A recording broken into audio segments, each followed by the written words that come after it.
Maraming newcomers sa Canada ang nangangarap makabili ng bahay. Pero sa eksklusibong poll ng Omninews at Leger, hindi lahat naniniwalang posibleng makamit ito. Kaya ginawa ng isang Filipino-Canadian ang lahat, makabili lang ng bahay sa Toronto. Simbolo ng katuparan ng pangarap na bitbit niya mula pa sa Pilipinas. May report si Keisha Balatbat.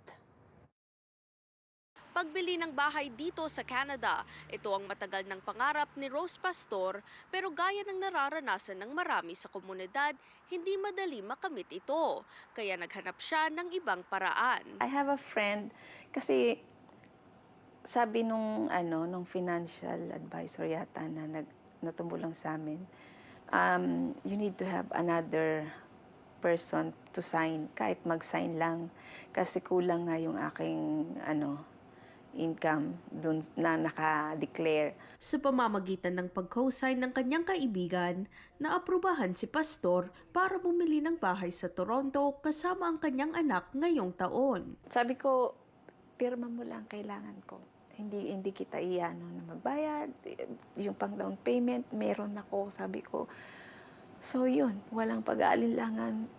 Sa isang eksklusibong poll ng Leger para sa Omninews kamakailan, 59% sa mga tinanong naniniwalang mahirap nang makamit ang Canadian Dream ngayon.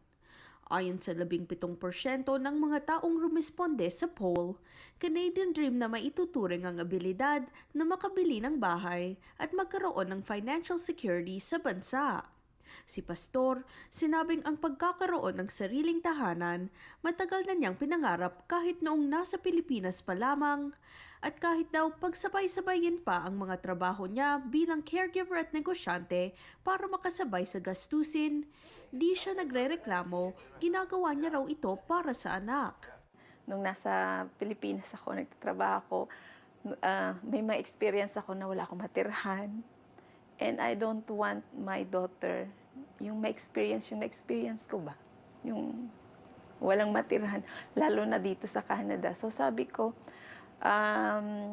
nung nag-abroad na ako, yung number one goal ko at saka yung number one purpose ko at saka number one reason why I am doing this is sa anak ko.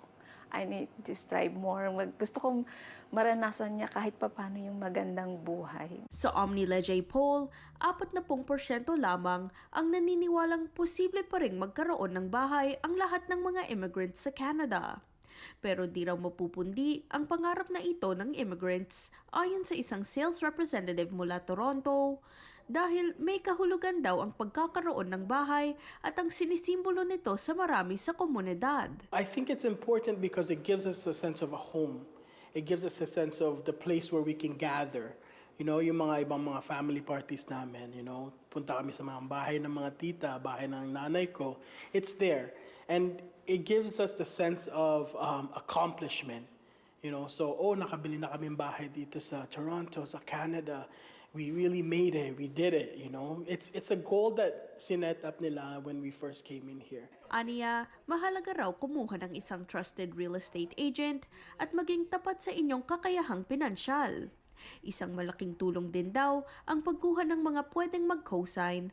Gayunpaman, babala ni De La Cruz, hindi para sa lahat ang paraang ito. It's a balancing act, right? Kung gagamitin mo yung pangalan nila for the mortgage, you can get approved for more, pero you have to figure out still with your own finances kung you can afford the house still and pay for it on your own without them. Samantala, sa datos mula sa poll, halos 60% ng mga newcomer ang nakabili na ng sariling bahay, habang halos 40% naman ang nangungupahan.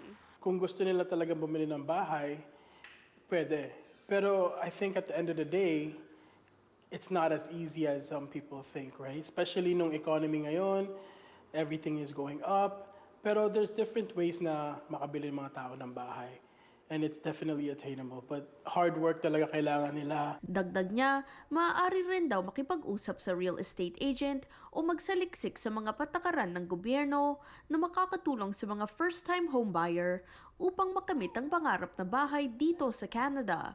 Si Pastor, lubos daw ang pagpapasalamat na isa siya sa mga nakamit ang pangarap na tahanan sa bansa. naging Canadian citizen din kami this year. So, tas sabi ko nga, it's a Canadian dream. Yeah, I think, yes, masayang-masaya ako na kasi sunod-sunod yung blessings ni Lord sa amin. Kisha Balatbat, Omni News, Toronto.